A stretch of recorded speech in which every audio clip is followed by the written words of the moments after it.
why did you and Alexis drive to Boston to attend a lecture by Paul Graham? So, and how'd you find out about Paul Graham? I mean, I was a big Paul Graham fan. But how do you come across Paul Graham? Sure. So, I remember when I was a kid. So I had internet in my bedroom. So this is I'm probably like, late middle school, high school. Finally, we had local dial-up internet in Virginia, which took a minute.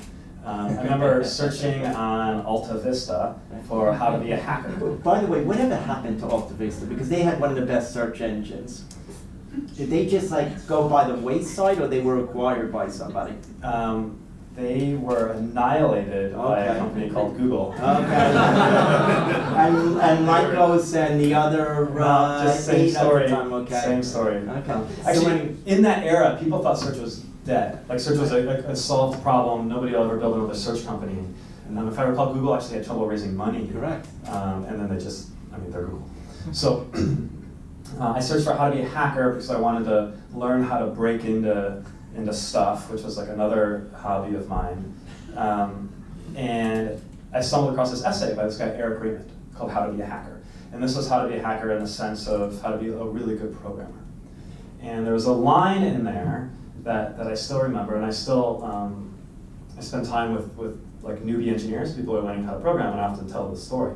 There's a line in there that says, you should learn how to program in Lisp. Because even if you never use Lisp professionally, it'll forever change the way you think about programming. And so that was a pretty big statement. And so I started learning Lisp.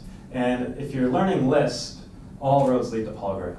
Because he was a prolific writer, but before that, like an essayist about startups and programming and hacking culture and Lisp.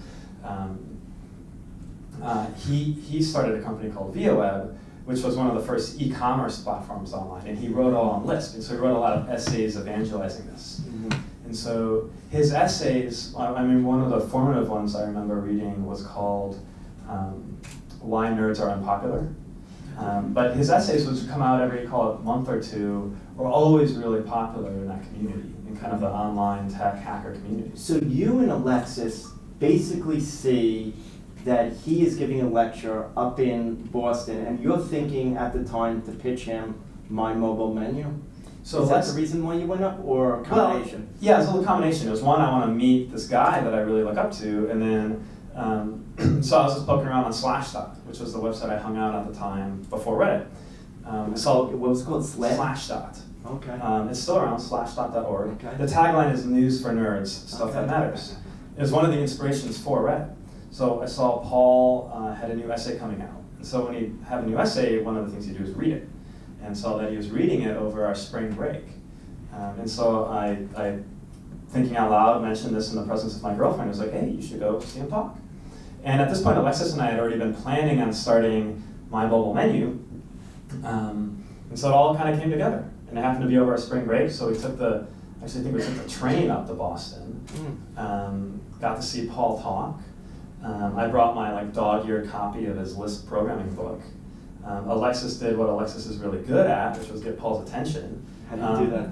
He just ran up to the front of the room. As soon as the talk was over, he grabbed me, he ran up to the front of the room, and he's like, Paul, this kid loves your book, you should sign his book. And then I was too shy to talk. And eventually Paul agreed to have dinner with us. But when he rejects, to me the story gets even more interesting, and I hope you could fill us in. He rejects My Mobile Menu. The incubator rejects it, and then he invites you. No, he rejects it, but then he invites you back to pitch. Yes, but there's a critical part of that story, which is before he rejected us, he spent 2 hours with us telling us why this was the greatest idea ever. And then he rejects you after it. And then he rejects us after it. So we had this meeting with him, dinner, after his talk, went back to Virginia, we were super jazzed. They announced they're going to start investing in companies. This is Y Combinator, which is now the premier seed stage investment firm. They invited us back for interviews. We do the interviews. And then eventually, yes, they reject us. Alexis and I get on another train, this is a few months later, back to Virginia. Halfway to Virginia, he calls us and is like, we really like you guys. We just don't like that idea. If you want to be in Y Combinator, come back. We figure something else out.